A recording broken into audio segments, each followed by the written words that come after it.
Cyclone Idai may have come and gone, but its after effects have exacerbated what is already a disaster.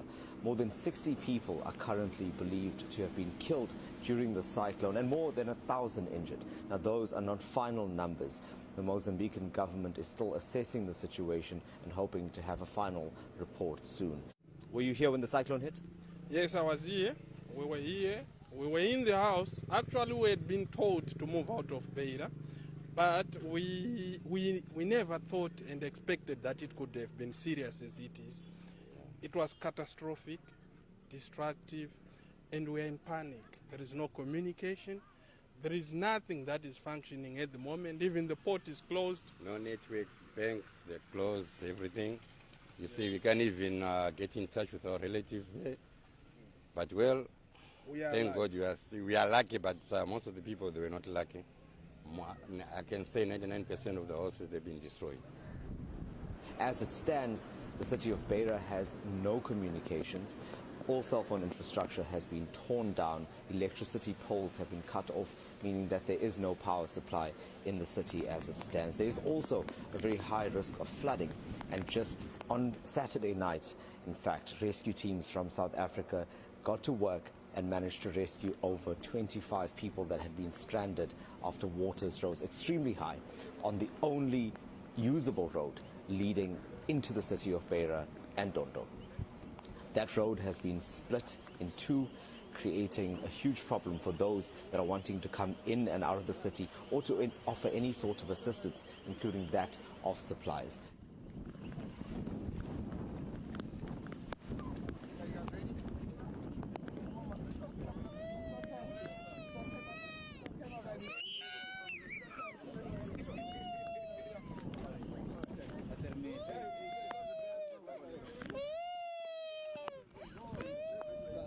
The airport was shut down for about 2 or 3 days, and flights only returned on Sunday. About 6 o'clock, 7 o'clock, roof started peeling off. It was all right then. We ended up coming down, staying in the workshop downstairs here. As you can see, our debris flying everywhere from the asbestos roof. Unfortunately, our aircraft got a bit destroyed because of it. One of the first flights in was that of the South African military, and they are here at the airport to do a reconnaissance in order to determine exactly what is needed to continue this mission of aid for the people of Beira and its surrounds. Now, South African rescue teams are also here. They've set up camp at the airport, and right now they're discussing a plan to get more people in, more manpower and more resources.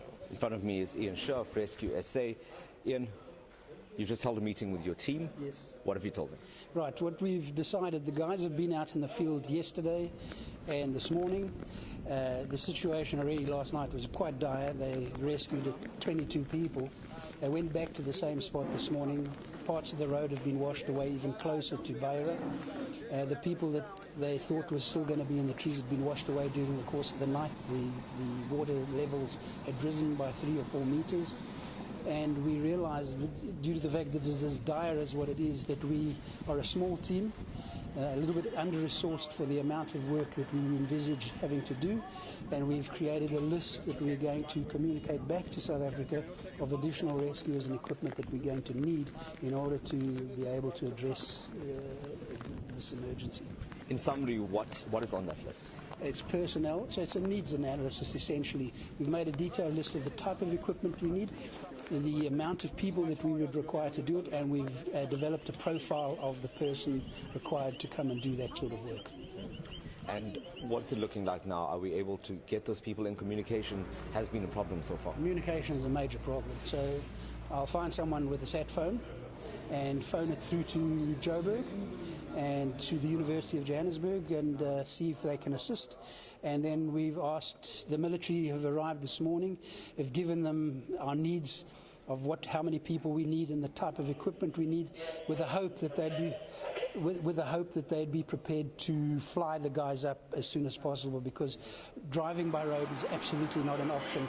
There have been some offers of people being prepared to drive up here but it's really not an option.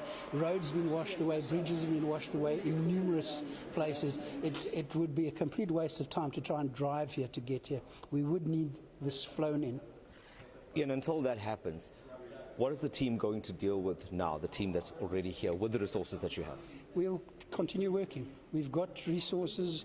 We're interacting with the government and local emergency services, or as we know it in South Africa, NDMC, National Disaster Management, their equivalent.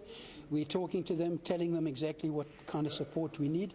We're trying to get that message across to them at the highest level, and then we just continue doing what we can do with what we have until extra hands arrive. Is your team at risk? It's dangerous work. You've taken footage. People will see it eventually, because comms are really difficult even to send out visuals. It's extremely dangerous work. The guys were in the water. It's really not for the faint-hearted. So yes, they are at risk. It's dangerous work. Thank you, Ian Shaw. I'll let you get back to it. Ian Shaw telling us that they're now calling for extra help here. This team of 15 has been working and has managed to already save several lives, and they'll continue to do so until additional resources come through. We have been here and trying to document this, but unfortunately there is no cell phone signal. In fact, even satellite phones are hard to come by here. But what we're hoping to do is send this update out with a member of the South African military, and hopefully he'll be able to get it to a city, a close city, with some kind of internet connection and get it out. Until then, this team will remain here, and there's no immediate way for the team and its vehicles to get out by road. I'm Desan Thathia in Beira, Mozambique.